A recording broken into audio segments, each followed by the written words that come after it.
Hey everybody, so today's video is going to be a little bit different than usual. I'm going to talk about making change on YouTube. That is enacting like measurable social change, like systemic social change on YouTube. And I'm going to do this by mapping out different economic relationships for you and sort of show you the different parts of the system. Because I feel like without a knowledge of the system, you know, how can you make changes there? So yeah, the easiest way to sort of understand the economics of YouTube is to understand the three different actors who are here. You've got the advertisers, you've got the creators, and you've got the audiences. And so the basic understanding is that the creators are making stuff for audiences, the audiences are watching the advertisements, and advertisers are paying the creators for that to happen. But I'd like to suggest that this understanding is a little bit limited if we're going to talk about like how to get shit done, as it were. So instead of just like those lines, I'm gonna talk about this in terms of production and consumption. This graph that I'm about to draw came out of a conversation with my friend Vic about commodity fetishism and sort of what we place value on YouTube. So this is really like a supply and demand kind of chart for YouTube. So what are creators creating? What are they supplying? They're supplying content, which I'll put right here.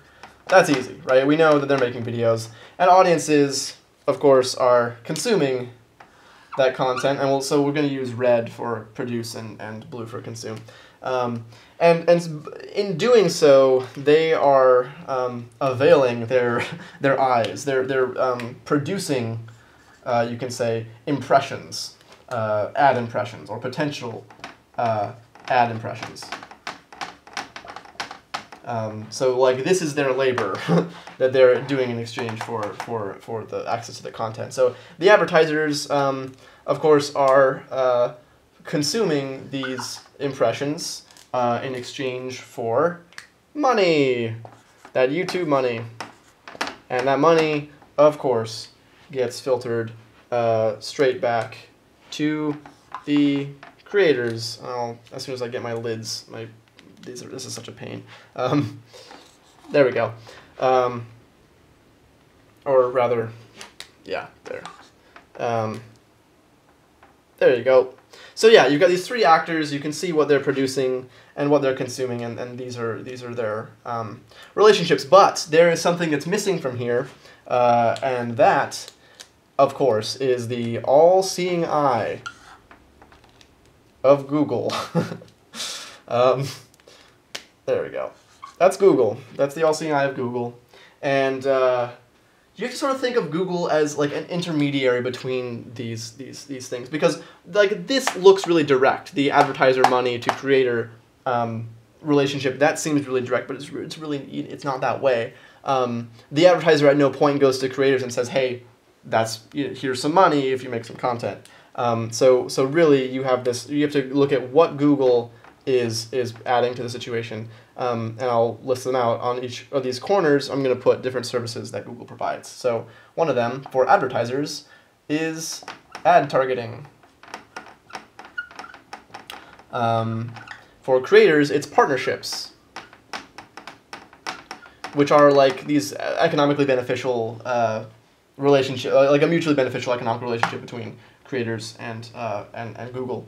And then, of course, just like the video service, the YouTube video service, which is what audiences use to be entertained, to educate themselves, etc. Everything that we love about YouTube.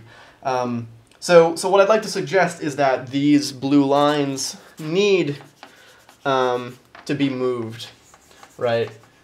Because there is like an intermediary. There's a facilitator of all these exchanges, which is Google. So audiences are consuming content, but they're doing it through the video service. Advertisers are getting access to impressions through AdSense, Google's ad targeting system.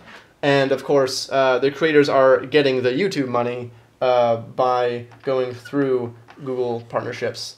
And so now you have mapped out all of the economic relationships between actors on YouTube. So now that we understand that system, part 2 is going to be about which parts of it we need to focus on, specifically to further our agendas. So if you want to see that, you can click on me.